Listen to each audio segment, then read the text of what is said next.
Olá, tudo bem? Jair Bolsonaro frente a frente com Alexandre de Moraes. O momento mais aguardado da República nos últimos meses aconteceu nesta terça-feira. E foram várias horas. O ex-presidente, acusado de comandar uma trama de golpe de Estado no país, foi interrogado no Supremo Tribunal Federal. Como se saiu o ex-presidente? O depoimento pode mudar alguma coisa no curso do processo?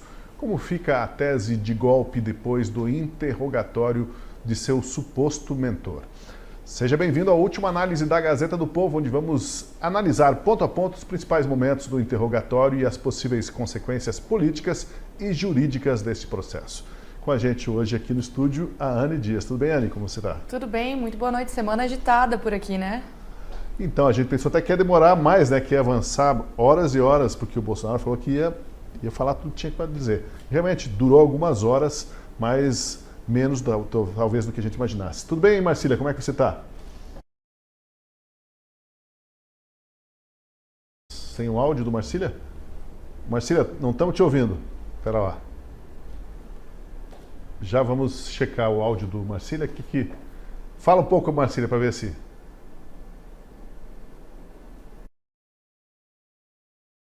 Marcília, pedi para você entrar e sair ou checar os teus componentes eletrônicos aí para ver o que está acontecendo. Já retomamos o contato, tá? Mas vamos lá então, vamos avançar. Jair Bolsonaro no banco dos réus. Nós vimos hoje um ex-presidente mais pálido, né? Devido aos problemas de saúde dele, mas um ex-presidente relaxado até, à vontade e mesmo brincalhão com o juiz que pode ser o seu algoz, o Alexandre de Moraes. Ele procurou desfazer todas as tentativas de vincular o nome dele aos vandalismos de 8 de janeiro, também negou que tenha assinado minuta de golpe ou coisa parecida, apesar de admitir ilações e conversas com vocabulário mais forte. Bom, Anne, o que você achou do tom adotado por Bolsonaro neste depoimento? Pois é, você disse que ele está mais tranquilo, mais relaxado. Eu senti isso também. É um Bolsonaro muito diferente do que a gente está acostumado. Até nesse final de semana eu estava pensando no julgamento e decidi assistir algumas entrevistas antigas do Bolsonaro para ver como ele foi construindo quem ele é. E é outra pessoa agora, muito mais calmo, sereno, fez piada com o Moraes, chamou o Moraes para compor a chapa, né, para ser vice dele nas eleições de 2026. E é claro, né, uma situação extremamente delicada. A gente está falando de um julgamento que pode condenar ele a um golpe de Estado. Isso é gravíssimo. Golpe de Estado que ainda é o Putin, é o Maduro, são ditadores, sem contar o tempo de prisão, né, 30 anos na cadeia. Então ele sabe que a vida dele está toda em risco, a vida da família dele, até o próprio futuro do país realmente, porque colocar uma liderança desse peso na prisão traz impactos históricos, né, na próxima eleição e tudo mais. Então é um dia tenso, extremamente complicado, mas ele estava tranquilo lá, fazendo piada com o Moraes, respondeu tudo, sustentou sua narrativa, trouxe exemplos de fora, trouxe inúmeros exemplos ali para mostrar que de fato ele não tentou dar um golpe em momento algum e de uma maneira leve, assim, a gente até se surpreende, né, porque o Moraes também é uma pessoa que a gente fala tanto dele, uma pessoa tão autoritária e forte, e ele estava descontraído ali para falar com o Moraes, até pediu licença para fazer as piadas. Então eu achei curioso o dia de hoje, assim, a postura do Bolsonaro. Vamos ver se conseguimos ouvir o Marcília. Marcília, você nos ouve? Eu ouço, vocês me ouvem? Opa, Sim. feita a conexão. Marcília, eu estendo para você a pergunta que fiz a Anne aqui para começarmos a nossa conversa, que é como que foi o desempenho do Bolsonaro hoje? E aproveito também para perguntar para você, e o desempenho do Moraes e do Gonê? Compara aí como cada um se saiu nesse primeiro comentário teu. Então eu vou começar pelo final. Bom, primeiro, boa noite. Eu acho que eu já dei boa noite. Eu dei boa noite, mas estava no mudo. Então eu vou dar de novo. Boa noite a você, Tosi, a Anne e a toda a audiência. E, embora eu estivesse no mudo, né, mudo talvez pudesse ficar o Gonê, começando aí a análise por ele. O Gonê, às vezes, eu tenho dúvida se ele é formado em direito, porque realmente é precário assim, algumas posições dele. Me chamou muito a atenção o fato dele perguntar, e aí vocês vejam como a liberdade de expressão permeia esse processo todo, como a liberdade de expressão é uma arma para a incriminação dos réus do golpe. O Gonê faz a seguinte pergunta ao Bolsonaro: o senhor que acha que, ou que diz que as coisas todas têm de andar dentro das 4 linhas, acha que está dentro das 4 linhas discutir uma decisão judicial? Essa foi a pergunta. O Gonê não sabe se está ou não dentro das 4 linhas, porque senão não nem perguntaria.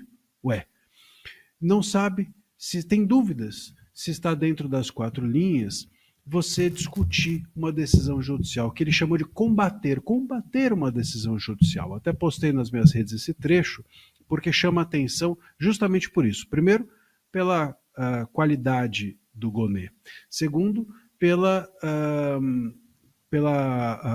porque a gente está diante realmente de uma tentativa de criminalizar essas pessoas pela liberdade de expressão. E esse ponto é muito importante, vale a gente lembrar a nossa audiência, porque é o seguinte: como eles não têm provas, eles vão, a denúncia, a PGR tenta dizer que postagem em rede social dos réus, lives do Bolsonaro, tudo isso já era tentativa de golpe, ou seja, a liberdade de expressão era a tentativa de golpe. Então, por isso que ele vai fazendo essas perguntas. Mas isso é precário. Você achar que discutir decisão judicial, que postar em rede, que fazer live é tentar golpe, é de uma falta de conhecimento constitucional imensa. Mas é por aí que o Gonê vai, é por aí que esse processo vai, e é por aí que eles vão condenar as pessoas, porque as demais provas de qualquer outro ato que não seja a de postagem em rede social e live, e invenções de uma minuta, que é outra coisa que é bom que a gente diga de saída.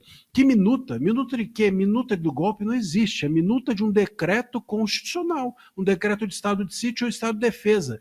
Minuta disso não é golpe, porque minuta de um instituto constitucional como estado de defesa ou de sítio é legítimo. Você não pode decretar estado de sítio e de defesa? Está na Constituição. Qual é o grande golpe de você aplicar a Constituição? Então a gente está diante da impossibilidade de ter provas reais, e com isso eles vão criminalizando a Constituição, criminalizando a liberdade de expressão e por aí vão criminalizar essas pessoas. Portanto, o Gonê foi, a meu ver, precário. O Moraes ele tem feito um lado Ruth, né? A Raquel está de lado, agora a Ruth aparece, então ele sorri. Eu nunca tinha visto os dentes do Moraes antes, né? Ele sorri, ele é afável, ele faz piadinha, fez piadinha com o advogado lá do almoço, o advogado quer jantar, ele gosta de uma piadinha, não pode fazer com ele, mas ele gosta de uma piadinha, e o Bolsonaro acho que saiu bem.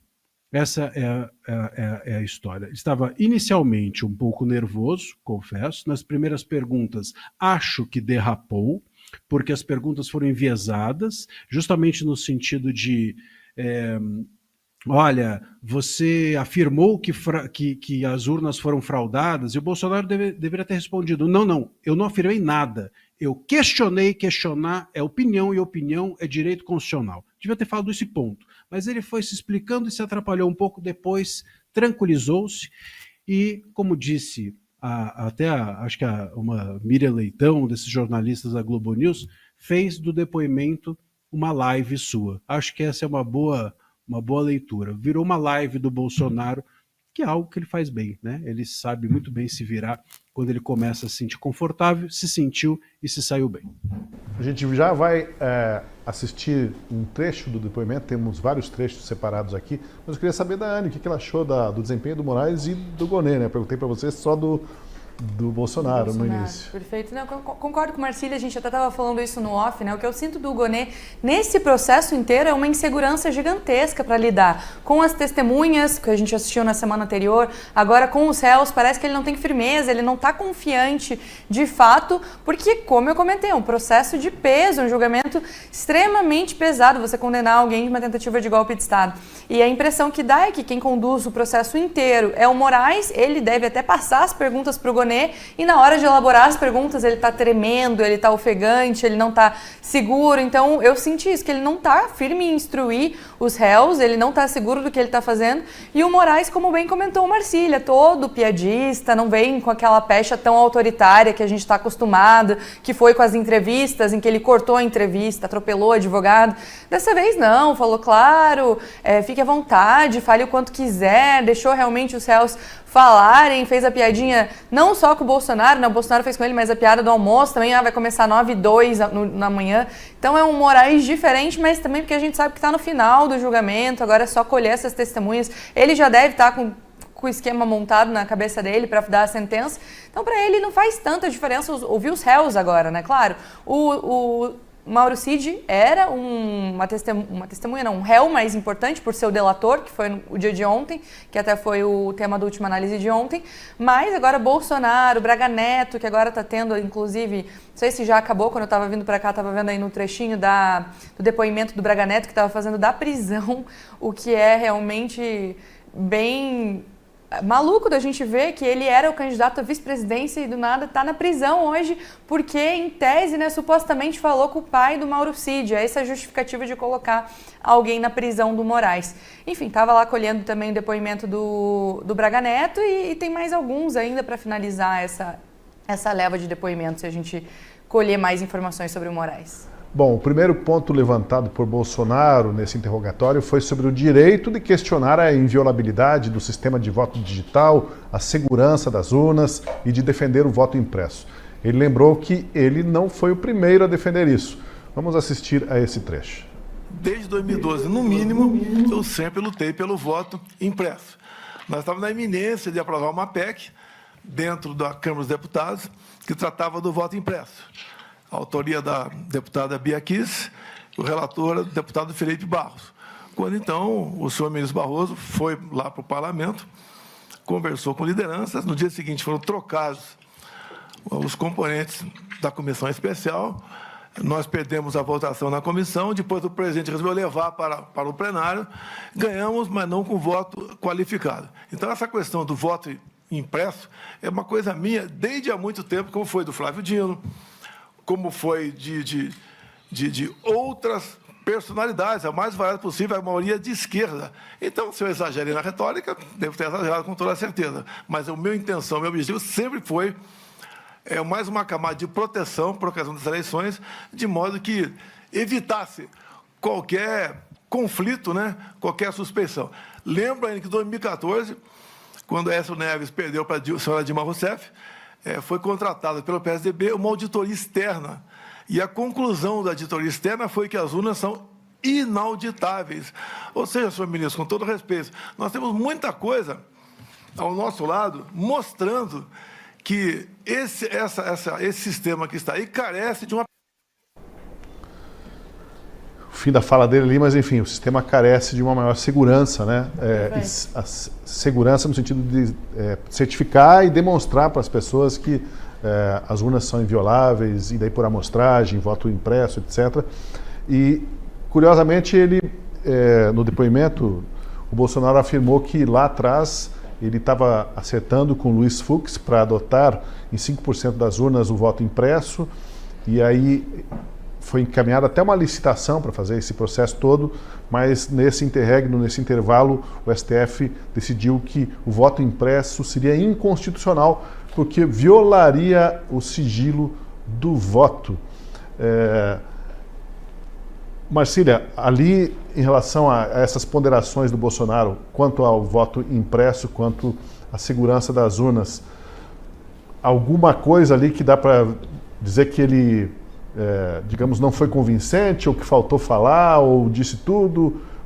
Esse próprio episódio com o Fux, como que você vê a justificativa lá atrás do STF para dizer que voto impresso é inconstitucional? Parece que no Paraguai tem voto impresso, lá tem uma inconstitucionalidade no Paraguai e outros países que adotam. Claro que eles têm as próprias constituições, né?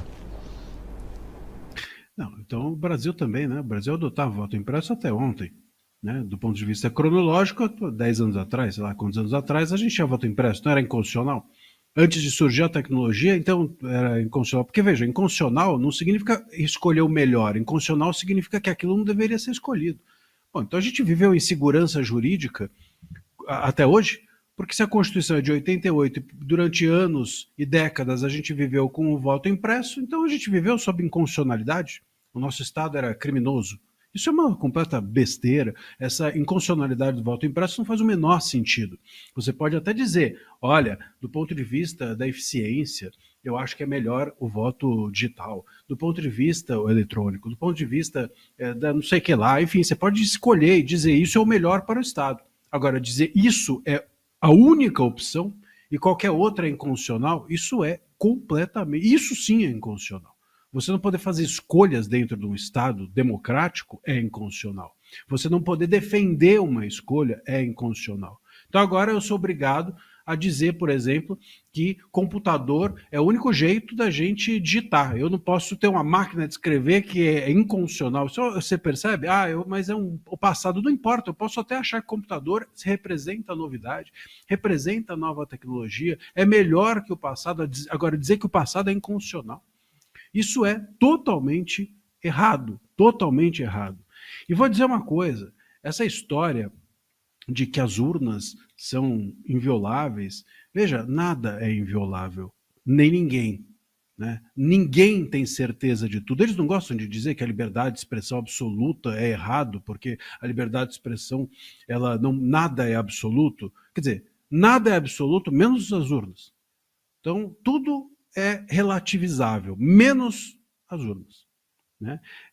Até Jesus Cristo, né, quando estava na cruz, teve dúvida. Né? Pai, por que me abandonastes? Não disse? Né? Na cruz, até ele teve dúvida, menos os nossos ministros e as nossas urnas. Não há dúvida nenhuma de nada, eles são serenos, absolutos e invioláveis. Faça meu favor. E você não pode questionar que é crime. Isso é uma completa loucura. Bom, muito bem. Loucura constitucional, né? É uma abordagem, uma interpretação louca da Constituição. O único ponto, então acho que o Bolsonaro foi bem, ele fez os questionamentos certos, ele se colocou do jeito dele, ele não é um técnico e nem tem que ser mesmo, fez a abordagem correta do jeito dele. O único ponto que eu acho que o Bolsonaro errou e a gente viu isso no vídeo, ele dizer: posso ter exagerado na retórica. E aí ele chega, isso a gente não estava no vídeo, mas ele chega em algum momento, não sei se a gente vai ver esse trecho, ele chega a pedir desculpas. Se exagerei na retórica, me desculpa. Não devia ter pedido desculpa e não há exagero na retórica, porque retórica não é errado. Questionar não é ilícito. Então, se você exagera em algo que é teu direito, não tem nada de errado e não tem nada de pedir desculpa. Então, eu acho que no início, eu mencionei na minha primeira fala que o Bolsonaro deu uma derrapada no início e foi exatamente nisso. Se houve um exagero na minha retórica, então me desculpa, não devia ter feito esse pedido, a meu ver. Porque não há nenhum ilícito em você questionar. E se não há nenhum ilícito, não tem que pedir desculpa e não há nenhum problema em exagerar naquilo que é teu direito. Questionar é direito constitucional. Aliás, esse foi o ponto alto do voto do ministro Mendonça, alguns dias atrás, quando tratou das redes sociais. Dizer que o questionamento é lícito, saudável, desejável e é um dever de todos nós questionarmos as coisas dentro de um país democrático. Esse é o ponto. É não apenas nosso direito, mas é nosso dever questionar, sobretudo, as coisas que vêm dos governos. Mas você chamou atenção para esse direito nosso, né, Anny, que é de não ter um debate interditado. Tudo pode se debater, né? Ele lembrou, o Bolsonaro, ali que o Flávio Dino já questionou a segurança das urnas, o Carlos Lupe, lá atrás Leonel Brizola falava muito sobre isso, e ele invocou até um parecer de uma associação de peritos também, dizendo que não dava para dar garantia 100% da inviolabilidade.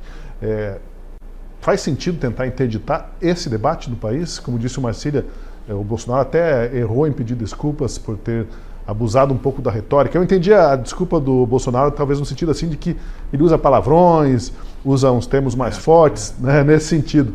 Mas no contexto dele, é meu jeitão. No contexto ali, né? Mas no contexto ali, no contexto ali, alguém pode interpretar que ele estava pedindo desculpas por ter questionado em termos fortes. E isso não cabe, realmente, parece-me que não cabe, né, Anny? Exato, né? O Bolsonaro, ele tem um perfil, uma retórica que inclusive o elegeu. Ele foi eleito presidente por ter essa personalidade, usar essas palavras, falar com sinceridade sobre todos os assuntos possíveis. Então também concordo com o Marcílio, eu acho que a desculpa pelo excesso da retórica não cabia naquele momento. Ele pode pedir desculpa por alguma coisa que ele falou errado, mas pelo modo que ele falou é como ele é, e é o que levou ele até onde ele levou. Parecia realmente que ele estava um pouco acuado ali, mas é compreensível, né? Ele está ali lidando com uma pessoa que pode definir os próximos 30 anos dele dentro da cadeia. Então é nítido que ele estava nervoso e se complicou em algumas situações. Só que sobre as urnas, no Brasil, realmente é um assunto, ele também cita isso durante o depoimento dele, é um assunto que hoje é quase intocável. As pessoas têm medo de falar sobre urnas, de usar essa palavra, porque o questionar traz sérios problemas. A gente vê agora o Bolsonaro nessa situação, está inelegível, lembrando, porque ele se reuniu, também falou sobre isso no depoimento dele, se reuniu com os embaixadores e trouxe questionamentos quanto às urnas,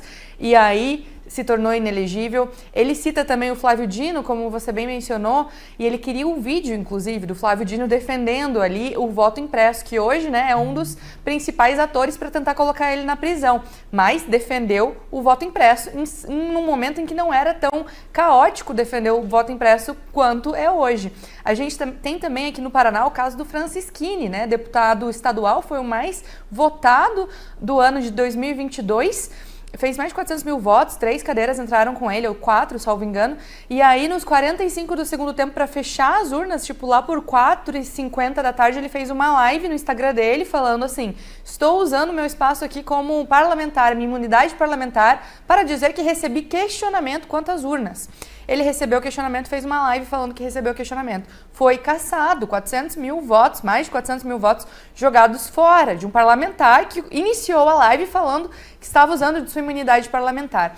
Então, tem duas situações muito distintas aqui. A gente tem, de um lado, né, o suposto golpe de Estado, estão falando ali que esse núcleo conspirou num golpe de Estado, mas se usa aí o questionamento sobre o modo eleitoral, o questionamento das urnas, que o Bolsonaro até fala, não, eu confio, eu concordo, depois ele levanta isso durante o depoimento, mas o fato de questionar virou algo ilegal, algo que caça mandato, que deixa inelegível e que você pode ser até acusado de golpe. Numa democracia, se você está só questionando o jeito como essa democracia funciona, se é por voto impresso, se é por voto digital, isso não é um golpe, isso é você defender maneiras diferentes de uma democracia. Você pode até discordar, não, o voto impresso não cabe mais, a urna no Brasil é confiável, mas o que está acontecendo ali é o Moraes falando que ele não pode nem dizer que a democracia deveria ser um pouco diferente, não pode nem questionar. Então, realmente é algo complicado, mas é bom também porque separa muito as coisas. Para a gente fica claro, uma coisa é uma coisa, ele está até inelegível por conta da situação das urnas, e a outra coisa é uma tentativa de golpe de Estado, que é algo bem mais sério que não tem a ver com essa argumentação. É bom que a gente esclareça, né, que nós fazemos análise não do ponto de vista de um torcedor, né? Estou torcendo pelo Moraes, estou torcendo pelo Bolsonaro, estou torcendo por fulano, cicrano. A gente está fazendo uma análise da argumentação de cada um e de para onde os fatos, as evidências nos levam, né, Marcília? Nesse sentido, essa interdição do debate sobre a segurança das urnas digitais, ela não tem menor cabimento. Marcília quer complementar um pouco sobre isso, né? Não tem cabimento. Veja, 2 pontos. Primeiro, a Anne lembrou muito bem o caso Francisquini. Eu acho que vale a pena a gente lembrar que o caso Francisquini foi o primeiro. Dali para frente foi só para trás, como a gente diz, né? Então, o Francisquini, ele começou uma falácia da justiça eleitoral. Acho que foi em 21 o caso dele, ou em 22, não me recordo exatamente, acho que foi 21. E ele perdeu, né, o mandato porque ele falou das urnas. Isso foi entendido como propagar, ele falou das urnas no seu Instagram, uma coisa assim, e aí foi entendido como propagar fake news em meios de comunicação. Olha só, olha que nome bonito fiz um vídeo do Instagram. E aí eles entenderam que ele estava manipulando os meios de comunicação e perdeu o mandato. E dali para frente, como disse, foi só para trás. O próprio Bolsonaro se tornou inelegível sob essa argumentação. O Bolsonaro teria, por conta daquela reunião lá feita com os embaixadores e não sei mais o que, impactado nas eleições. Como é que você impacta nas eleições se você perde as eleições? O Bolsonaro impactou nas eleições, ele se tornou inelegível por impactar eleições que ele perdeu. Cara, se você perde uma eleição, como é que você impactou? É uma coisa de lógica, eu não consigo até hoje entender qual é a lógica, não é nem jurídica, é a lógica humana disso. E pior, se você pega os vídeos do Bolsonaro, tá lá, era Facebook, tinha 500 mil views, tá no relatório isso daí, no relatório que levou ele adiante a sua inelegibilidade. 500 mil views no Facebook e outros 500 mil no Instagram, uma coisa assim. Sei lá, não dava 1 milhão. 1 milhão de views impactaram eleições com 130 milhões de pessoas, de eleitores, de votos válidos. Uma loucura completa esse tipo de argumentação, mas se tornou normal. A Zambelli perdeu, não agora, não a decisão do STF, mas na Justiça Eleitoral perdeu também o mandato por isso, por questionar urnas. E assim por diante, outros tantos. O Caiado também se tornou inelegível porque, enfim, fez um vídeo, recebeu não sei quem mais. As pessoas todas de direita vão caindo uma a uma exatamente por isso, porque fazem questionamentos. Olha, de verdade, se você, eu sempre digo e repito aqui, se você, dentro da sua casa, tá lá sua mulher, seu filho, seu cachorro, sua profissão, se você nunca questionou nada, imagina você chegar na sua casa e falar assim para sua mulher, ó, eu tô me questionando se eu tô realmente feliz aqui dentro de casa. E a tua mulher vira e fala assim, opa, então acabou. Cara, você não tem um lugar saudável. Você tem um lugar saudável se a tua mulher nessa hora vira e fala assim, então senta aqui, vamos conversar. Vamos entender o que está acontecendo. Se você chega, se o teu filho, tua filha chegam para vocês e falam assim, olha, não sei se eu estou feliz nessa casa do jeito que vocês me tratam. Se você virar e falar, então vai embora de casa, você acha que isso é uma família saudável? Ou você senta com a tua filha e fala, não, vamos entender qual o seu ponto. Diga aí. É isso que é saudável. E não mandar a pessoa embora e dizer você comete um crime ao questionar. Isso é uma completa loucura. Imagina no seu trabalho, você chega pro teu patrão, pro teu funcionário e fala, ó, quero aqui discutir, não sei se você está indo bem. Fala, então tô fora, não fico mais. Pô, você é uma criança se você faz isso. Você é um infantil se você faz isso. Nós temos o quê? Pessoas infantis dentro da nossa democracia, autoridades infantis a ponto de não admitir serem questionadas. Isso é uma completa loucura. E a gente transmitiu, personificou a impossibilidade de se questionar o Estado para a impossibilidade de se questionar os juízes e os governantes. Então, questionar uma autoridade pública hoje virou crime, assim como questionar o Estado. Se você questiona um juiz, é lesa pátria. Olha que loucura, olha onde nós chegamos. Chegamos e permitimos que chegássemos a isso. Está errado, mas o caso Francisquini foi o primeiro, lá em 21. Isso foi crescendo até chegar onde estamos hoje. Olha, o Bolsonaro negou a existência de uma minuta do golpe, desafiou alguém que mostre essa minuta assinada. Ele admitiu que havia ilações, discussões sobre medidas mais fortes durante as reuniões ministeriais, mas que em nenhum momento ele ou os comandantes pensaram em fazer qualquer coisa ao arrepio da Constituição. E o Bolsonaro também disse que não faz sentido chamar o 8 de janeiro como golpe ou uma extensão de algo que teria sido orquestrado lá atrás, ainda durante o seu mandato. Nunca fugi das 4 linhas da Constituição. Golpe, eu fico até às vezes arrepiado quando se fala que 8 de janeiro foi um golpe. Aquelas 1.500 pessoas, pobres coitados, que até foi levantada por um dos que me antecederam agora há pouco aqui, 100 ônibus, né, chegaram na região do setor militar urbano na madrugada de domingo. E o pessoal foi embora logo depois da baderna. E sobrou para quem estava acampado aqui. Quem realmente fez, foi embora.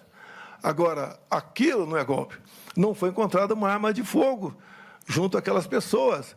O próprio Lula, no dia anterior, que é uma pessoa bastante, coração muito grande, ele foi para Araraquara para ver aí uma erosão de uma chuva que tinha ocorrido dia 29 de dezembro. Ele estava fora de Brasília. Outras coisas mais aconteceram, acho que não é o caso de comentar aqui.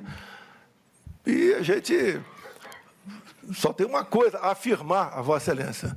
Da minha parte, por parte de comandantes militares, ou do Estado do meu lado, nunca se falou em golpe. Golpe é uma coisa abominável. O golpe até seria fácil começar. O After Day, que é simplesmente imprevisível e danoso para todo mundo. O Brasil não poderia passar por uma experiência... Pois é. Parece que um ponto-chave aí de toda essa peça acusatória é tentar vincular o governo Bolsonaro, os comandantes, com o vandalismo que ocorreu no dia 8 de janeiro. Houve até um momento em que o ministro Luiz Fux, fazendo uma pergunta, uma intervenção, ele disse assim, sobre o vandalismo de 8 de janeiro, ele não usou a palavra golpe, o Fux, para se referir àquele evento. Mas esse é um ponto-chave da peça acusatória, né? Tentar ligar os comandantes e Bolsonaro ao que aconteceu em 8 de janeiro. Mas em nenhum momento apareceu a evidência hoje no interrogatório, Anny.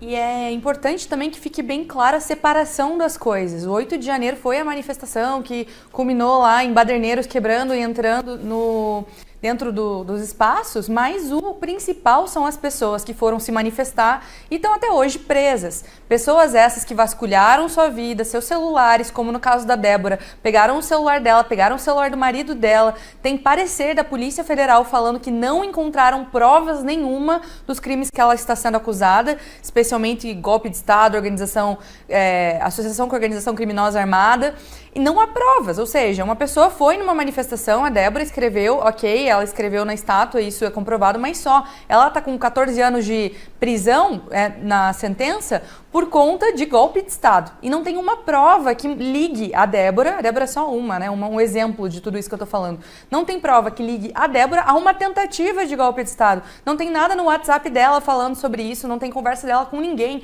Ou seja, toda essa turma que está até hoje presa, o pessoal que está preso está em condições precárias. A gente vê situações, a gente entrevistou aqui no Café com Gazeta algumas pessoas que estão exilados hoje em outros países, que ficaram presas, e elas contam assim de comida que vem com pelo de rato dentro da comida, de pessoas que emagreceram 20 quilos em 7 meses porque não conseguiam comer, porque vinha com caco de vidro e policial que filmava essas pessoas para depois tirar sarro ou mostrar não sei para quem.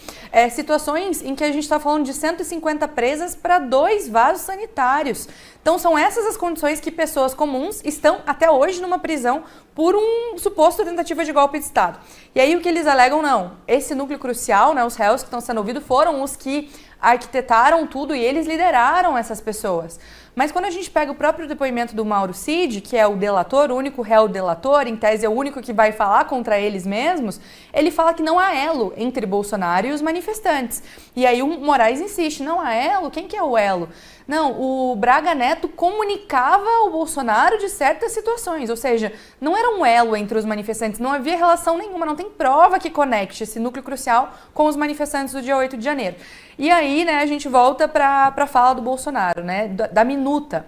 Então, primeiro separado isso, não tem relação nenhuma, essas pessoas todas deveriam ser soltas imediatamente, especialmente depois do depoimento do Mauro Cid, mas a fala do Bolsonaro é sobre a minuta de golpe, né? O Mauro Cid fala que não houve assinatura e o Bolsonaro fala, não, teve considerações num painel, não teve uma minuta de golpe, a minuta do Google, falam, até colocaram no Google lá, mas ninguém recebeu. Aí você pode até questionar, não, mas eventualmente essas considerações, esse documento pode ser uma ideia, um esboço de uma ideia de uma tentativa de um golpe.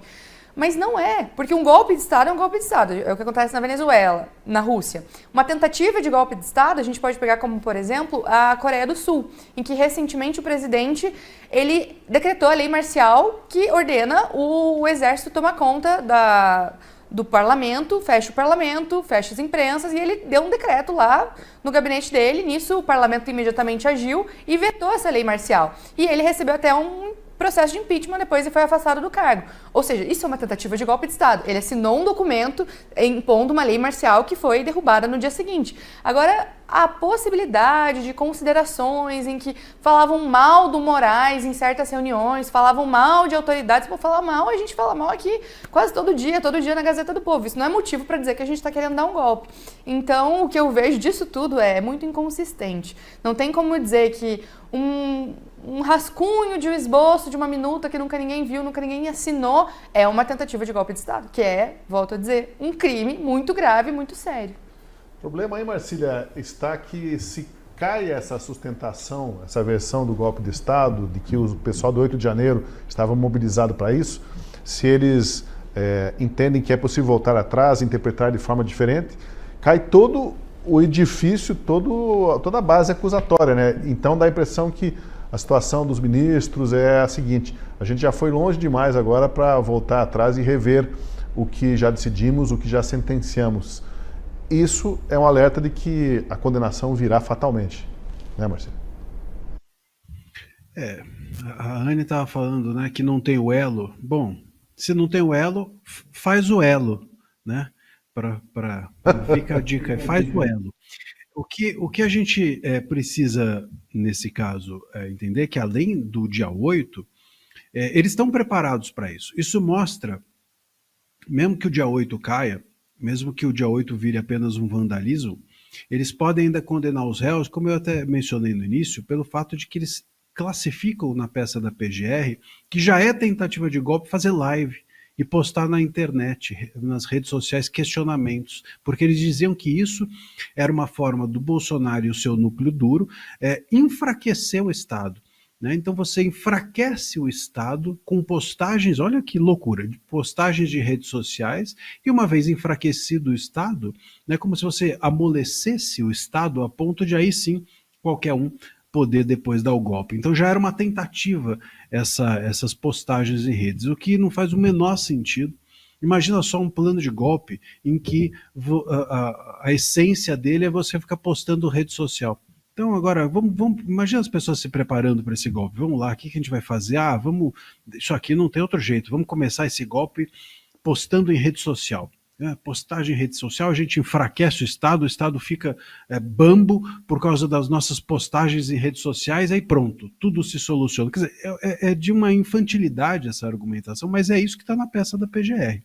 Eu já disse que o PGR, ele poderia, inclusive, se candidatar aí para a próxima vaga da Academia Brasileira de Letras, ou para ser roteirista aí no Netflix, eu não sei, alguma coisa assim, porque é uma criatividade imensa, mas é uma criatividade que não tem prova, não tem o elo, como a Anne disse, né? E fazer o elo agora é algo um pouco politizado ou ideológico. Fazer o elo eu não recomendaria nesse momento, porque isso não é jurídico. E quanto à minuta, é bom que se diga, também mencionei isso no início da minha fala, mas vou reiterar aqui, essa minuta não é de golpe, hein? Não está assinada, então não vale nada. Mas ainda que tivesse assinada, não é uma minuta de golpe. A gente fala minuta de golpe, temos que parar de falar minuta de golpe, porque não é minuta de golpe. É minuta de um decreto presidencial, de um possível decreto presidencial para haver estado de sítio ou de defesa no Brasil, que são institutos legítimos e constitucionais e que seriam válidos apenas com aprovação do Congresso. Ou seja, essa minuta, se ela é uma minuta que traria ao Brasil, que imporia ao Brasil um golpe, isso é depois do presidente assinar, depois do Congresso aprovar, aí eles dariam um golpe. Ou seja, um golpe que o Congresso está envolvido. Então está todo mundo envolvido nesse golpe, menos o Moraes. Só não contaram do golpe, se essa fosse a minuta do golpe, imagina só, o Congresso precisa aprovar, então o Congresso isso todo aprova, todo o executivo estava envolvido e só o Moraes não sabia. Né? É um golpe contra o Moraes. Todo mundo estava a par, menos o Moraes. Então, parece festa surpresa. Só ele estava sem saber. Isso é totalmente fantasioso.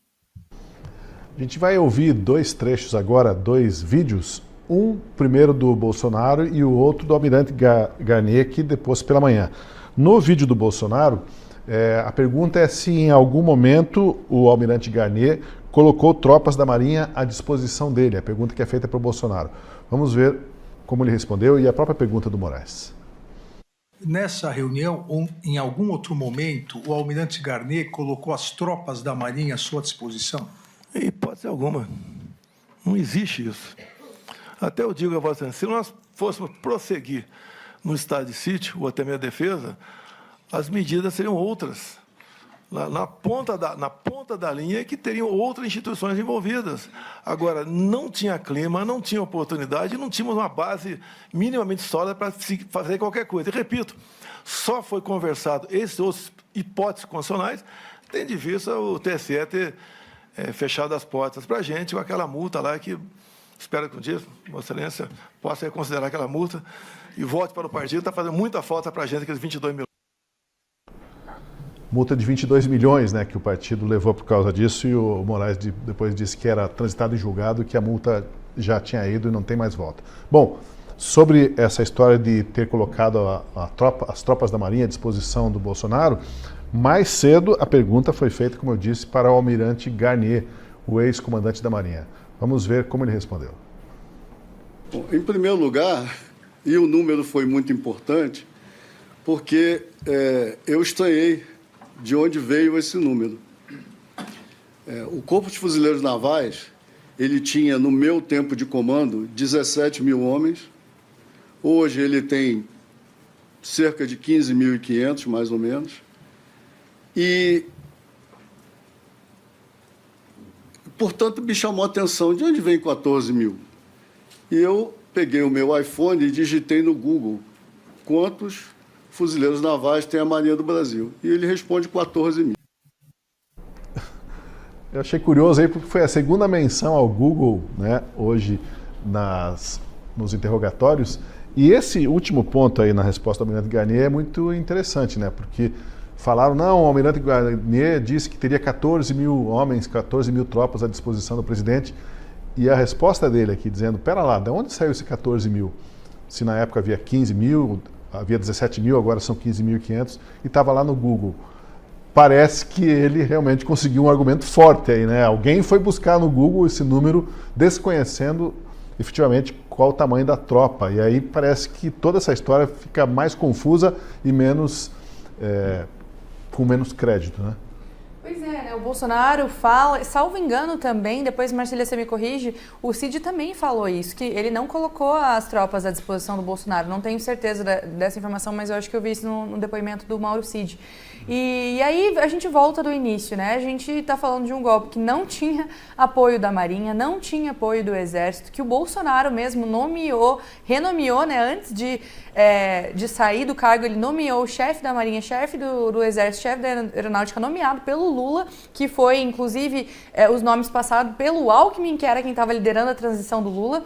Ou seja, ele não estava nem no Brasil, também vale lembrar, no dia da manifestação. A gente está falando de um golpe, de um possível golpe que não teve apoio da Marinha, não teve apoio do Parlamento, não teve apoio popular, só teve 1.000 manifestantes em Brasília, sem armas, idosos, vendedores de pipoca, vendedores de sorvete que queriam dar um golpe de Estado. Então, quanto mais a gente se aprofunda, mais a gente vê esses esses depoimentos, né, a delação é só do Mauro Cid, mas a gente tem certeza dessa narrativa que está sendo construída. Esses depoimentos todos agora são dos réus, então eles vão se somando na contranarrativa, né, porque é quem está sendo acusado de um suposto golpe de Estado. Com exceção do Mauro Cid, todos esses outros estão se salvando. Então, não vejo tantas novidades até com esses depoimentos, a não ser aquilo que a gente já sabe. Estão tentando colar uma narrativa com fatos que não existem, então as provas são provas que vêm todas de uma delação premiada, né? O que qualquer jurista sabe que não é o ideal. Em nenhum processo é você ter um julgamento inteiro com base numa delação premiada. Precisa de mais provas para fundamentar isso. E não tem. Prenderam um monte de telefones celulares de todas as pessoas supostamente envolvidas, não encontram nenhuma outra prova, e aí quando perguntam, a resposta é essa, é o óbvio. É claro que não tinha tropas à disposição do Bolsonaro, a gente não viu nenhuma tentativa de golpe, a gente só viu um monte de manifestante descolado desse núcleo crucial no dia 8 de janeiro. Marcília, o que você achou dos 14 mil, do número da tropa da Marinha aí, que na verdade está só no Google, né? Não corresponde aos fatos? Virou comum, né? Então a gente teve esse caso aí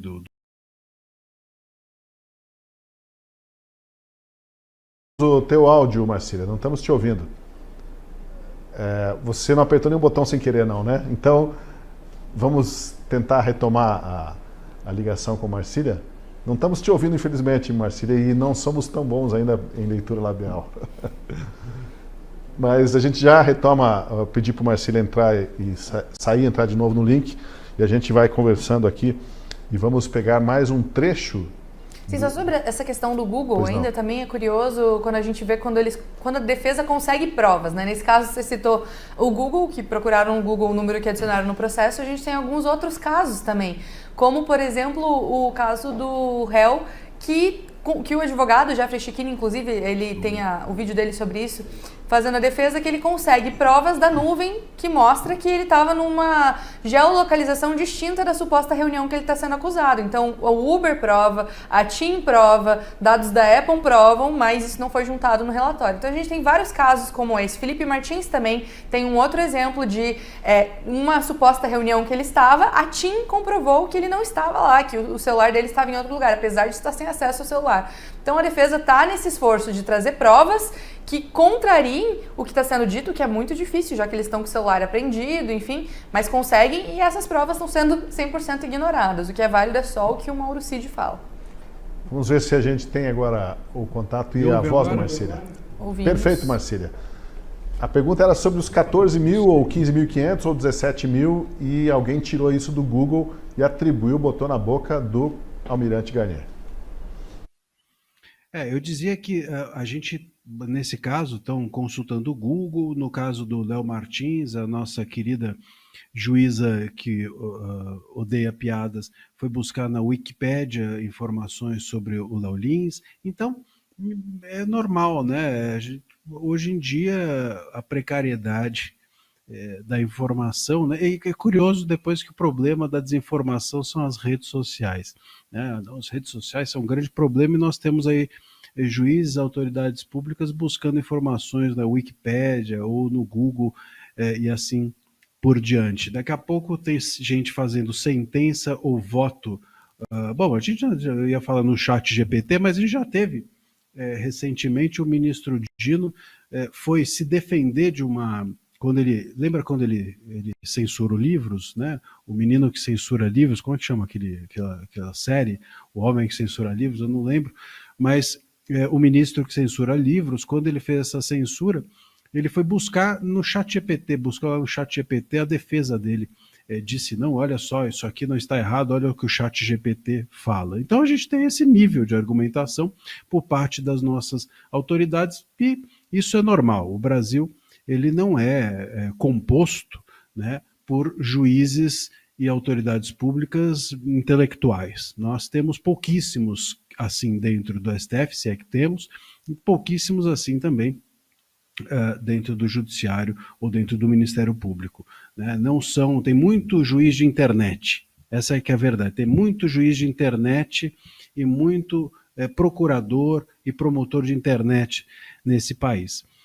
Agora, sobre essa questão até que a Anne estava levantando do Felipe Martins, eu acho que o Felipe Martins, a pergunta é o que o Felipe Martins está fazendo preso, porque ele está preso ainda, ele está preso com as cautelares impostas a ele, e o que ele está fazendo preso? Baseado em quê? Olha, o Cid, eu acho que o do Garnier, o depoimento do Garnier foi decisivo. O Garnier, ele diz claramente que ele falou assim, eu estava lá e tinha um assessor que era o delator, o Cid, portanto. Então, só o Cid, ele disse hoje, só o Cid estava na reunião. Pô, como é que o cara se lembra disso e o Cid se lembra que tinha mais gente? Aí a pergunta é, por que o Cid está incriminando o Felipe Martins? E por que todo mundo, até agora, todo mundo disse que o próprio Freire disse, olha, eu não me lembro, não conhecia. Todos disseram que o Felipe Martins não estava lá.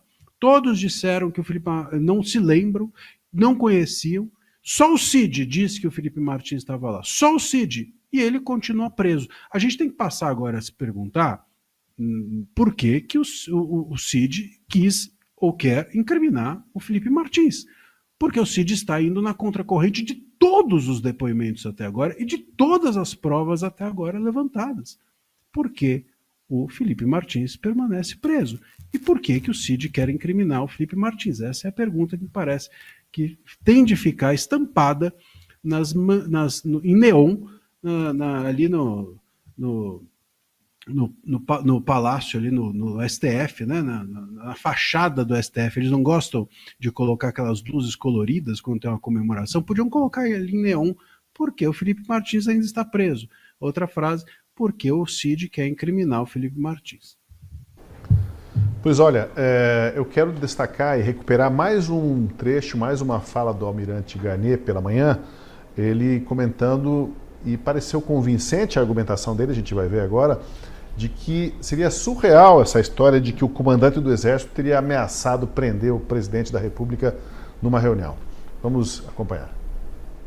O senhor participou de alguma reunião em que um dos integrantes da Cúpula Superior das Forças Armadas ameaçou prender o presidente da República? Não, senhor.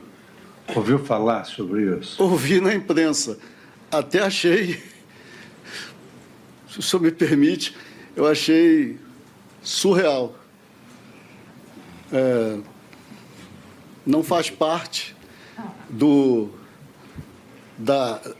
das normas das Forças Armadas, da hierarquia, disciplina, atitudes dessa natureza com esse contexto. Em que reunião, eventualmente, que participou, o senhor teria dito que colocava as suas tropas à disposição?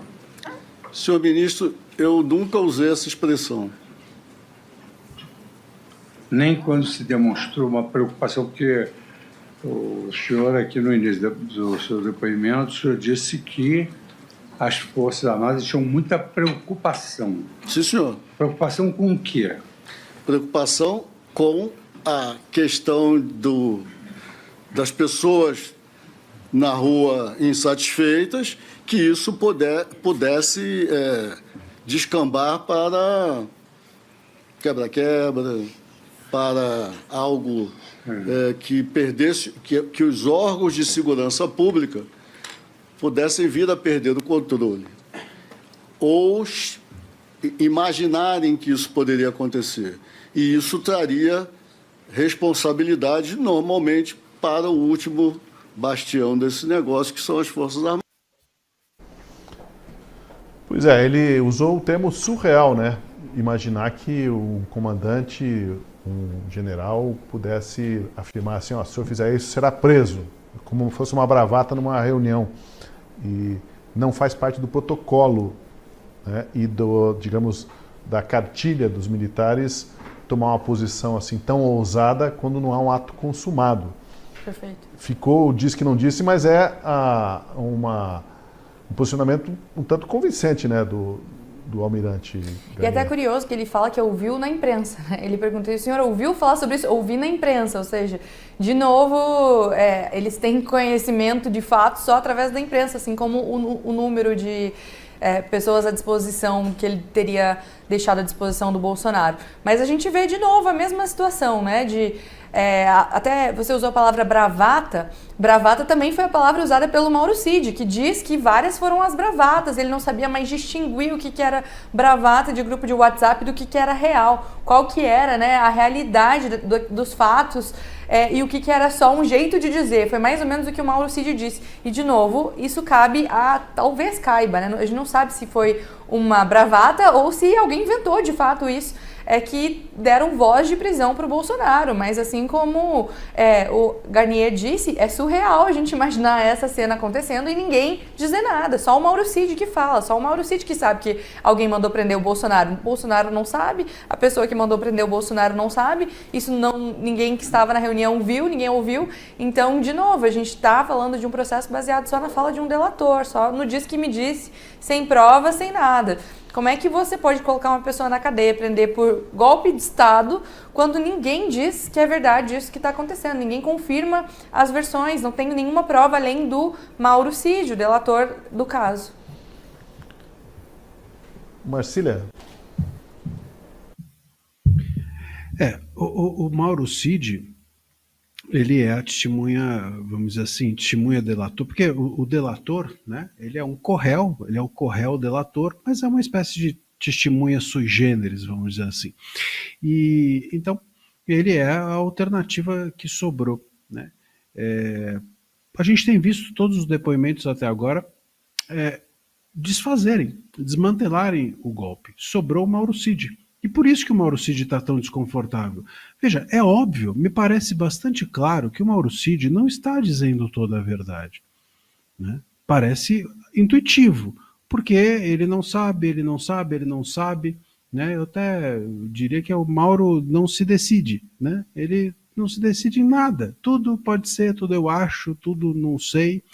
Eu me atenho, para a gente ficar num exemplo só, ao fato de que, durante o seu depoimento, ele chega a dizer que ele se lembrava que quando enviaram a ele uma mala de dinheiro, que essa mala de dinheiro, uma mala de dinheiro que seria para financiar manifestações, e ainda assim, financiamento de 10 mil reais, é uma mala de dinheiro, uma caixa de sapato, sei lá, um negócio assim. Enfim, ele se lembra que ele botou, imagina, 10 mil reais para financiar manifestações, só se forem manifestações no quarteirão.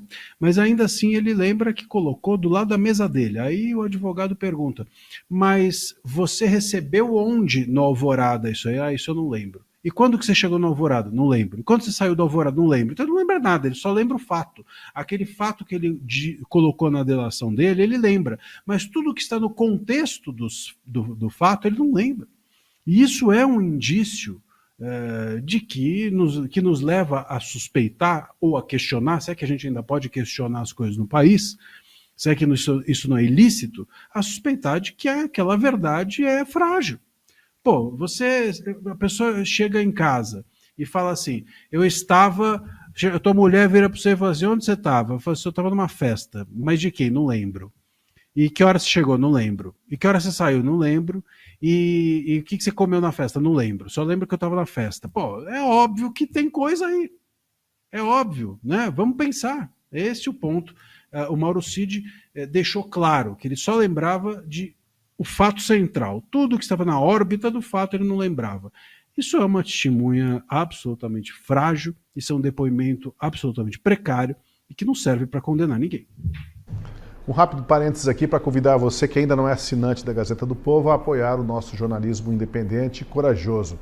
A Gazeta está com uma condição especial, 95% de desconto na assinatura. De R$ 27,90 por apenas R$ 1,90 por mês nos 6 primeiros meses. Um valor simbólico, dá menos de 7 centavos por dia para você acompanhar as principais notícias e as opiniões dos colunistas mais influentes do país. Garanta já, una-se a nós, gazetadopovo.com.br/oferta ou pelo QR Code na tela e ainda pelo link da descrição. Não fique de fora, informe-se pagando muito pouco, quase nada. Olha, o Procurador-Geral da República, o Paulo Gonet, num determinado momento questionou o que Bolsonaro quis dizer quando em setembro ele afirmou que estava mandando um último recado àqueles que ousavam açoitar a democracia. Que ameaça era essa que ele fazia ao Poder Judiciário, questionou o procurador. No dia 7 de setembro de 2021, o senhor Bolsonaro voltou a desferir ataques ao ministro Roberto Barroso, especialmente também a Vossa Excelência, ministro Alexandre de Moraes. E ele se referindo ao presidente do Supremo Tribunal Federal à época, o ministro Luiz Fux, o senhor Bolsonaro disse: ou o chefe desse poder enquadra o seu, ou esse poder pode sofrer aquilo que não queremos. Eu gostaria de saber qual era o objeto dessa ameaça feita publicamente. O que é que o Poder Judiciário poderia sofrer? Senhor procurador, o senhor deve conhecer meu temperamento dentro do Congresso. Eu respondi uns 20 processos de cassação lá dentro. Né? Um pouco explosivo. Muitas vezes errei. Quanto ao senhor ministro Barroso, ele foi advogado lá atrás, de Cesare Battisti. Ele trabalhou aqui para que ele permanecesse no Brasil. E eu, como parlamentar, trabalhava para ser extraditado para a Itália. Então, tivemos um embate lá atrás. O senhor pode ver, ao sair de uma reunião da UNE, ele falou, né, derrotamos o bolsonarismo. Né? A gente tem algo pessoal entre nós dois. Assim, eu relevo muita coisa, parece que ele não marcou isso aí, não me esquece. Então, esse atrito com o então advogado Barroso vem lá de trás. Não tem nenhuma ameaça a nenhum poder. O senhor nunca viu tomando nenhuma providência contra um poder sequer da República. Nenhum. Nada. Fecha isso, fecha aquilo. Zero. Ele terminou ali, né? Cortou a fala dele. Mas o fato aí é que o Bolsonaro diz que há uma coisa pessoal, havia uma coisa pessoal entre ele e o Roberto Barroso, e apesar de admitir que se excedia nas palavras e nas críticas e na retórica, em nenhum momento tomou uma decisão, teve uma atitude que pudesse realmente ter rompido o jogo dentro das 4 linhas. Aí está o ponto, né? Parece que a acusação toda contra o Bolsonaro é por causa da retórica dele de novo, e aí a gente vai para aquilo que já nos advertiu o Marcília, que ele tem o direito a ter uma retórica agressiva. A gente pode não gostar, as pessoas podem não votar nele por causa disso, mas é um direito dele ter essa retórica agressiva. Agora, os atos dele, aí sim, se ele tivesse tomado uma medida contra a Constituição, contra os poderes instituídos, aí poderia estar ocorrendo esse julgamento, mas parece que é um julgamento sobre as falas e os excessos da retórica do Bolsonaro. Exatamente, perfeitamente. Inclusive, o que eu ia comentar é que no início dessa pergunta, a gente vê o Moraes tentando explicar a pergunta, né? E aí ele para e deixa o Bolsonaro responder. Ele fez isso diversas vezes com o Gonê. O Gonê fazia uma pergunta, ele parecia o tradutor da pergunta do Gonê para reexplicar a pergunta. Então, volta na sua primeira pergunta, como eu vi o Gonê nessa situação, assim, não sabia direito o que estava perguntando, o Moraes tinha que explicar a pergunta direito. Mas sobre essa situação específica, é exatamente isso que você falou, é um julgamento sobre a retórica do Bolsonaro. Ele explica ali, faz bem quando ele traz um exemplo do Barroso, de que o Barroso diz que derrotamos o bolsonarismo. Um ministro do STF falando que derrota um lado ideológico dentro do Brasil e tá tudo bem, isso é dentro da Constituição, isso é aceitável, isso não interfere na separação dos poderes. Mas ele dizer que o judiciário vai sofrer as consequências, isso é golpe, isso é ditadura. Onde já se viu. E aí, quando ele traz o exemplo do Barroso, é curioso porque a gente tem vários exemplos, né? Hoje de manhã, inclusive aqui no Café com Gazeta, a gente falou o exemplo do Barroso, do Gilmar Mendes também, de vários ministros que sempre têm falas que se passam de todas as linhas, as 4 linhas das Constituições, quando diz, por exemplo, que a Constituição é o problema do Brasil, ou, enfim, usam da sua função de ministro para inaugurar uma obra, como no caso do Gilmar Mendes, ou censurar um jornal. O Gilmar Mendes hoje também recebeu uma indenização o STJ deu uma indenização para o Gilmar Mendes por 2 jornalistas que fizeram uma matéria sobre ele. Ou seja, isso está dentro da Constituição, você poder censurar e obrigar um jornalista a te pagar uma indenização porque contou uma verdade sobre você. Agora, falar, judiciário, você vai sofrer as consequências, essa é a frase do Bolsonaro.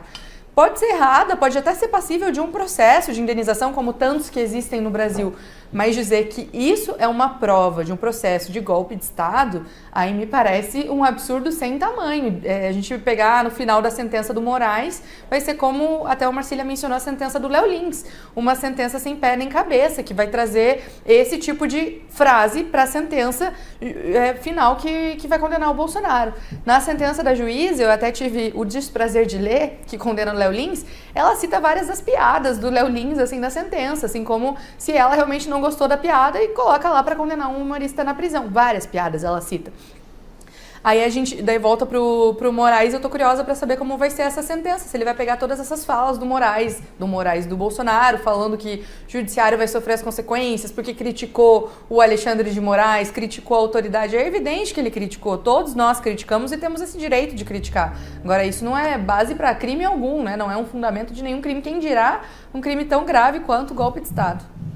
Mesmo as insinuações, né, Marcília? Digamos que as pessoas tenham enxergado insinuações golpistas nas falas do Bolsonaro.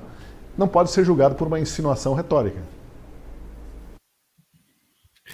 Não, só um comentário sobre a decisão do Léo Lins. A Anne, eu discordo da Anne, que ela falou que é sem pé nem cabeça. Eu concordo que é sem pé, mas sem cabeça a gente não pode dizer que seja. Tem cabeça.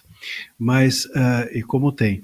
Mas o ponto é o seguinte, esse caso aqui é curioso, né? Até a Anne lembrou também a questão do excesso de ironia, que foi a condenação. Esse caso do Gilmar Mendes, vale lembrar que a primeira instância, a segunda instância, não deram razão ao Gilmar Mendes. E aí cai no STJ, e o STJ acha que deve, então, dar uma indenizaçãozinha de R$150 mil.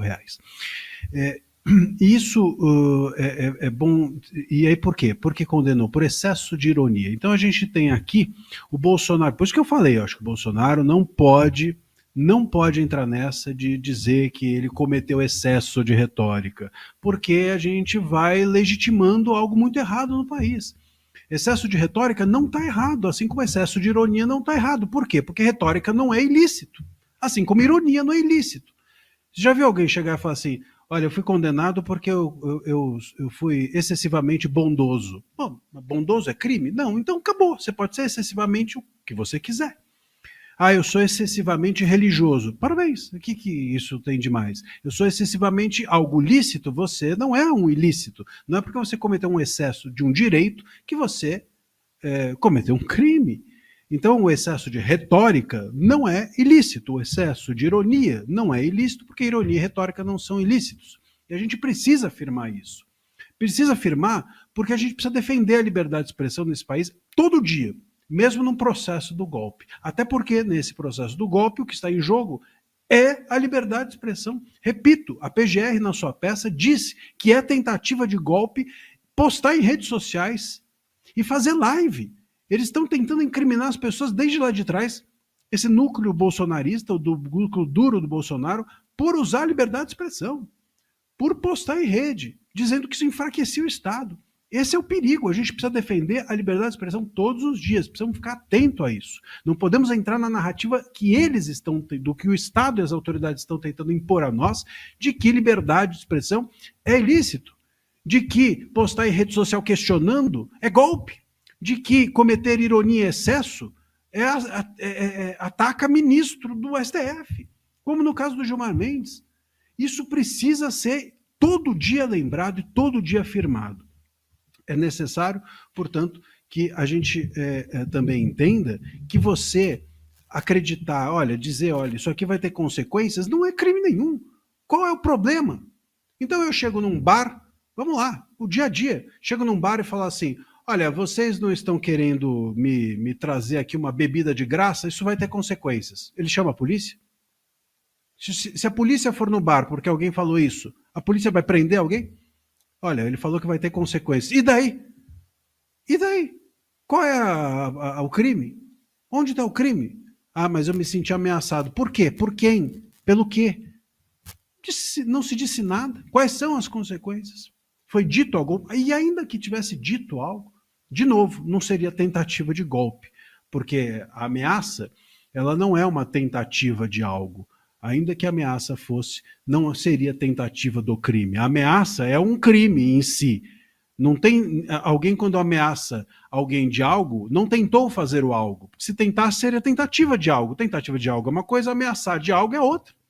Então, a gente está confundindo tudo, eles estão confundindo tudo, chamando casos concretos de coisas que não são, chamando liberdade de expressão de crime, e a gente vai entrando perigosamente numa narrativa que nós não podemos entrar se nós passarmos a dialogar a partir dos conceitos que eles inventam para incriminar as pessoas. Nesse caso, no do Léo Lins, no do Gilmar Mendes, no caso do excesso de ironia e assim por diante. Não podemos entrar nessa narrativa, temos que combater essa narrativa, porque conceitualmente é errado, e muito errado, condenar as pessoas pelo que elas falam, ou por excesso do direito que elas eventualmente cometem.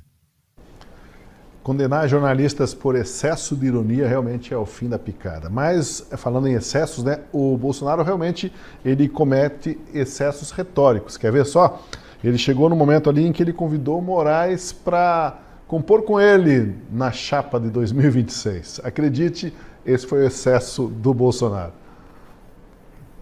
Se me permitir, logicamente, eu posso mandar umas imagens para o senhor aqui, como é que o povo nos trata a gente na rua, tá? Eu declino. Declino, sim, senhor. Posso fazer uma brincadeira? O senhor que sabe. Eu perguntaria aos seus advogados antes. Eu gostaria de convidá-la para ser meu vice em 26. É isso aí. Eu declino novamente. Meu ministro. Desculpa. Tá aí, que é um excesso retórico maior do que esse, né?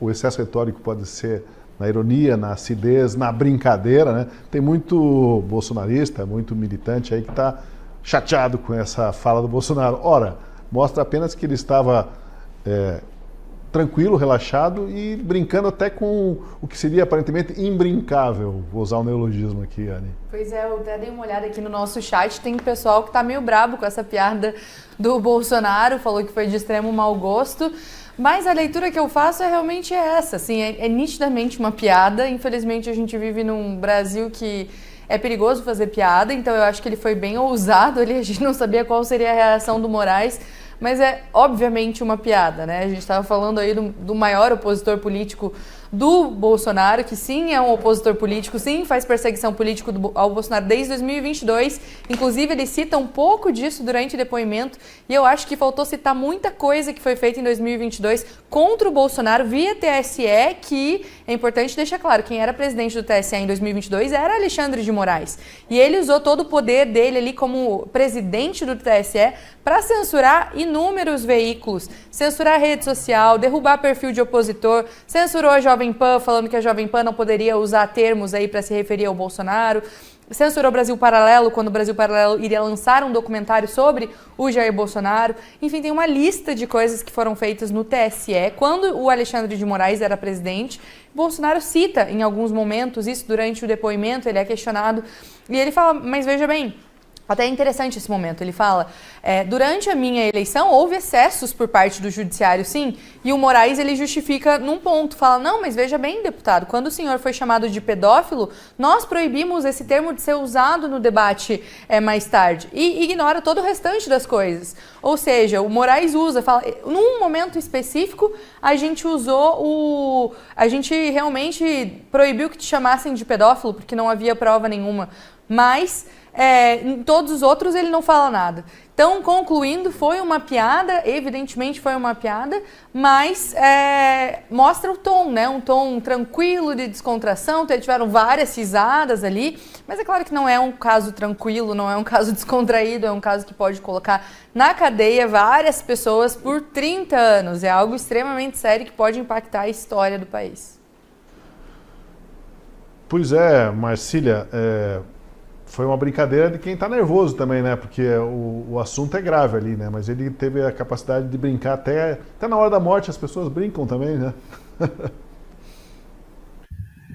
Eu acho que o grande perigo dessa piada do Bolsonaro é que piada agora é crime, né? Então ele pode talvez aí ser condenado 2 vezes, pelo golpe e por fazer piada. Vamos lembrar aí do Léo Lins, agora piada não pode fazer mais.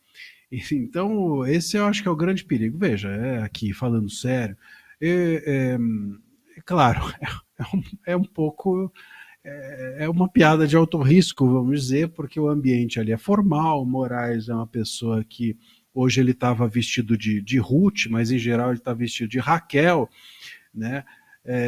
E, enfim, estava ali no modo bom humor, mas nem sempre assim.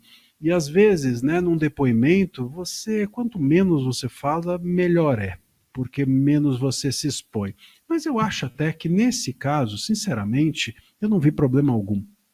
Acho até que ele foi bem. Por quê? Porque o Bolsonaro, a gente precisa entender que ele não foi lá fazer a sua defesa técnica. Ele tem advogado, e bons advogados, que aliás, no caso do Mauro Cid, atuaram muito bem, com muita precisão, muita tranquilidade. Volto a dizer aqui, tanto o Vilardi quanto o Juca, os advogados do Bolsonaro e do Braga Neto, atuaram muito bem no depoimento do Cid, né? Aliás, uma pessoa aqui do chat, o Juca, comentou que o Cid não é delação, que é um colaborador. Colaboração é o termo formal para delação. Delação é o termo informal, né? Mas, de fato, na nossa legislação está lá a colaboração e não a delação. Assim como prerrogativa de função é o nome técnico para foro privilegiado, mas a gente fala foro privilegiado na informalidade aqui do dia a dia, assim como a gente fala delação. Mas o ponto é que no depoimento os advogados foram muito bem, foram muito precisos, e mostraram, inclusive, que advogado bom age com tranquilidade, não age batendo na mesa, nem berrando. E essa é a defesa técnica. O Bolsonaro estava ali fazendo a sua defesa política, ou o que ele queria fazer, como a gente mencionou no início daquele depoimento, uma espécie de live, né? Uma espécie de momento em que ele pudesse firmar sua posição, mostrar sua convicção, e eu acho que esse deboche, vamos assim chamar dessa forma, em relação a essa piada, foi bem. E foi bem por quê? Porque quando ele coloca que o Moraes vai ser o vice dele, ele está dizendo, eu vou ser candidato em 26. Então ele está ignorando tudo que ele está na mão em termos de condenação e ineligibilidade, dizendo, eu vou ser candidato em 26, você quer ir comigo? É mais ou menos assim. É óbvio que o Moraes não ia entrar nessa e dizer, olha, você está inelegível, hein? Porque aí o Moraes iria debater com o réu. Isso seria totalmente impertinente. E é justamente contando com isso que o Bolsonaro fez essa brincadeira. Olha, você vai ser o meu vice, significa eu vou ser candidato, hein? Eu ainda acredito que eu vou ser candidato. Eu acho que é isso que ele quis reforçar. Teve seu efeito. Parece que cumpriu a sua função, que não é, repito, é de defesa técnica, que é isso que os advogados fazem, mas é de defesa política do seu ponto de vista. Mais cedo, quem também depôs foi o general Augusto Heleno. E o general Augusto Heleno teve que explicar alguns exageros retóricos numa reunião que ele teve, a reunião ministerial, e vamos ver como que ele se saiu nessas explicações. O senhor diz a seguinte fala, e aqui abro aspas, não vai ter revisão do VAR, então o que tiver que ser feito, tem que ser feito antes das eleições. Se tiver que dar soco na mesa, é antes das eleições. Se tiver que virar a mesa, é antes das eleições, e fecho aspas. O senhor poderia esclarecer esse ponto?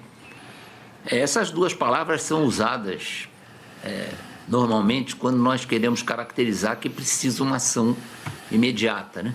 Não é nada que envolva urnas eletrônicas, é uma ideia transmitida na reunião ministerial, onde estava o presidente da República presidindo essa reunião, e eu fiz questão de dizer que me preocupava a situação que nós estávamos vivendo politicamente e que nós precisávamos agir antes que isso aí trouxesse maiores problemas para o sucesso das eleições. Ok. Então, quando o senhor fala virada de mesa e soco na mesa, o senhor está querendo dizer em sentido literal ou no sentido figurado? Não, sentido figurado, lógico. Pronto. Então, quando o senhor fala essas expressões, em algum momento o senhor quis dar a entender algum tipo de ação contrária à Constituição ou ao Estado Democrático de Direito? Não, de maneira nenhuma. Isso aí era uma ação dentro... É importante que o presidente Bolsonaro colocou que ia jogar dentro das 4 linhas. E eu segui isso aí religiosamente em todo o tempo que estive na presidência. Está aí o depoimento do general Augusto Heleno, que era chefe do GSI, Gabinete de Segurança Institucional, e eu quero colocar a seguinte questão aqui. Digamos que o general Augusto Heleno realmente tenha feito uma fala golpista, pensar assim, se tiver que dar um golpe, se tiver que virar a mesa, virar o jogo, tem que ser agora antes das eleições. Essa fala, ela é passível de receber uma punição de prisão, Marcília? Se fosse essa a intenção? Não, de forma alguma. E justamente porque, veja, ainda... Vamos lá. A gente precisa assentar uma outra coisa, que é o seguinte. Ainda que houvesse uma intenção de golpe, ainda que as pessoas quisessem mesmo dar golpe, o que acho difícil. Veja, não teve uma reunião esse golpe, ninguém se reuniu, o outro mandou a minuta pelo correio, é uma palhaçada. Se isso foi de verdade, foi um golpe dos trapalhões, não faz sentido nenhum, né? Então, o que houve, muito provavelmente, é um monte de gente. Veja, político, a gente falou aqui ontem, inclusive, acho, que estava o Deltan e o Kilter, político recebe no seu WhatsApp de tudo, recebe informação, passa que nem jornalista, a todo momento você recebe um monte de coisa. Bom, muito bem. Se por acaso nós vamos considerar a possibilidade que eventualmente tivesse realmente havido o desejo de golpe, em que momento que isso é punível? No momento em que inicia essa execução. Falar é início de execução? Não. Falar é cogitar. Falar é, portanto, algo que não é punível. Eu quero ouvir a Anne, mas deixa eu emendar com mais um trechinho, Anne, do depoimento do Bolsonaro. O procurador Paulo Gonet questionou ele sobre o documento encontrado na mesa do ex-presidente na sede do PL, com um suposto discurso em que decretaria o tal estádio de sítio. Bolsonaro revelou uma origem inusitada, curiosa do documento. Na sede do Partido Liberal foi apreendido um documento contendo um discurso que era destinado a ser recitado pelo senhor Bolsonaro no momento da efetivação do golpe de Estado. O documento tratava expressamente de estado de sítio e decretação de operação de garantia da lei e da ordem. Eu gostaria de saber... Estava na minha mesa, isso mesmo? Só um minutinho. Foi apreendido na sala onde o ex-presidente tinha lugar na sede do Partido Liberal. E eu gostaria de indagar do senhor Bolsonaro por que ele tinha pronto um discurso decretando medidas de exceção. Por favor. Realmente foi apreendido na minha mesa esse documento, esse papel, né? Quem mandou para mim foi o doutor Paulo, meu advogado, que extraiu do inquérito. Tá aí, ele disse, olha, realmente estava lá na minha mesa, porque o meu advogado, que está aqui do lado, extraiu do inquérito e mostrou para mim o que vocês estavam utilizando para tentar me acusar. E lembrando que estado de sítio não é golpe de Estado, né? Estado de sítio é algo que é previsto na Constituição e que é legítimo ser cogitado, ser pensado, enfim, se seria certo, o momento certo de instaurar um estado de sítio, daí a gente tem que discutir, mas ele não assinou, não tinha nada que deu, enfim, mesmo se tivesse assinado, aí era outro papo, não era um julgamento de golpe de Estado. Estado de sítio é uma situação bem diferente de uma situação de golpe de Estado. É quando o país está tão em crise, numa situação tão preocupante, que daí se instaura um estado de sítio. É diferente, são situações diferentes, então não deveria fazer parte desse processo, desse julgamento. E aí, sobre o vídeo anterior também, eu acho curioso que o advogado fez a pergunta, você quer dizer no sentido literal que você vai virar a mesa e quebrar a mesa? E eu imagino que isso é uma piada, uma ironia, não sei nem o que é permitido mais hoje, mas com a própria testemunha, né, foi Aldo Rebelo que falou, né, que estou frito. Quando eu digo estou frito, eu não estou dizendo no sentido literal, porque também questionou ali o português da testemunha, ele estava interpretando uma das retóricas durante esse momento, e aí o advogado se viu na função de perguntar o óbvio. Você estava falando de uma maneira literal que vai virar uma mesa? Claro que ele queria perguntar se ele queria intervir na urna, algo assim, mas eu imagino que essa escolha do advogado fazer essa pergunta também foi uma ironia com Moraes, porque o Aldo Rebelo também falou isso numa testemunha passada, que a gente não necessariamente sempre está usando os termos literais daquilo que a gente pensa. Então eu vejo assim, eles pegam muito as palavras, imaginam no pé da letra, uma minuta de estado de sítio vira uma minuta de golpe de Estado, que são coisas extremamente diferentes, são duas coisas que não deveriam estar nem no mesmo processo. Eles buscam ali fala sobre o Bolsonaro dizer algo sobre o Barroso, dizer algo sobre o Alexandre de Moraes. Ele pergunta durante o inquérito, né, vocês falaram sobre mim nessa reunião? Onde já se viu, primeiro isso, que a gente nem citou isso hoje, mas a gente cita com frequência, é absurdo a gente ver o Moraes sendo relator de uma ação que ele se coloca como vítima. Até tenho amigos de fora do país que me perguntaram isso, como assim? O juiz é vítima nesse processo? Sim, o juiz é vítima, ele é tudo, né?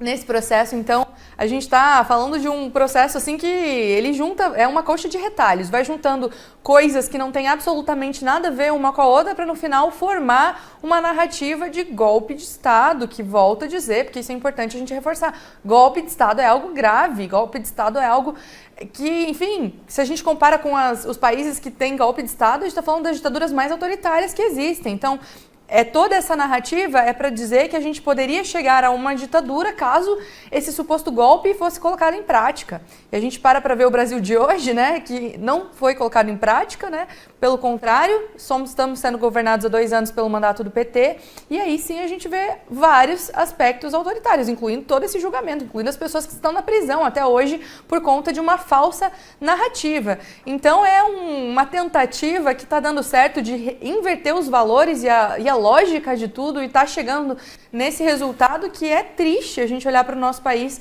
com esses olhos. Assim, eu me preocupo até que está chegando no final do julgamento, né, até semana que vem deve ter as alegações finais. Em breve a gente vai ter esse resultado que me assusta e me traz medo de ser algo assim, algo sem precedentes, algo que pode realmente impactar a nossa história. Eu quero ouvir o Marcília. A gente teria muitos outros vídeos para passar aqui, trechos do depoimento. Marcília, tem mais um videozinho curtinho, pode ser? Daí você comenta, a gente encerra o programa. Vamos lá, vamos ver o vídeo em que o advogado do Bolsonaro, o Celso Vilardi, faz uma pergunta sobre o fato dos comandantes de Lula terem assumido antes de 1º de janeiro. A minha pergunta é se o senhor teve conhecimento durante o mês de dezembro, que iria ter uma antecipação da transmissão, ou seja, que os nomeados pelo presidente Lula iriam assumir antes de janeiro. Sim, não só sim, como realmente assumiram, sem nenhum problema. Foi publicado em DO a exoneração do meu comandante e a nomeação do futuro comandante. Parece que o Bolsonaro foi muito pouco hábil aí, né, Marcília, para quem queria dar um golpe. Deixa que os comandantes deles sejam destituídos antes do golpe começar no 8 de janeiro. Deixa que os comandantes sejam destituídos e mais, e ainda sanciona os artigos exatamente da lei, os artigos que instituem o golpe de Estado como crime e a abolição violenta do Estado. Foi ele que sancionou em 21, quando a PGR já dizia que o golpe estava em preparação. Então, olha que golpe maravilhoso. Eu vou lá, sanciono os crimes de golpe de Estado e abolição violenta do Estado, mesmo eu estando planejando um golpe, e também destituo os meus comandantes. Então, assim, se isso é um golpe, realmente, talvez o Bolsonaro precisa ser preso por inabilidade total, né? De novo, a gente está aqui numa fantasia. Se isso fosse um roteiro de Netflix, eu parava de assistir já. Parava e falava, não, isso aqui é muito fantasioso para mim, eu vou assistir outra coisa, isso não está me convencendo. Se fosse um roteiro de Netflix, mas como é uma coisa jurídica, eu fico com vergonha. Bom, você pode acompanhar a repercussão do depoimento hoje, do interrogatório do presidente Jair Bolsonaro e de outros réus, no caso que está perante o STF, aqui nos programas da Casa da Gazeta do Povo. E a gente volta amanhã com mais um Última Análise. Obrigado, Marcília. Até o nosso próximo encontro. Obrigado, Anne. Até mais. Obrigado a você que esteve com a gente. Nos vemos no Última Análise de amanhã.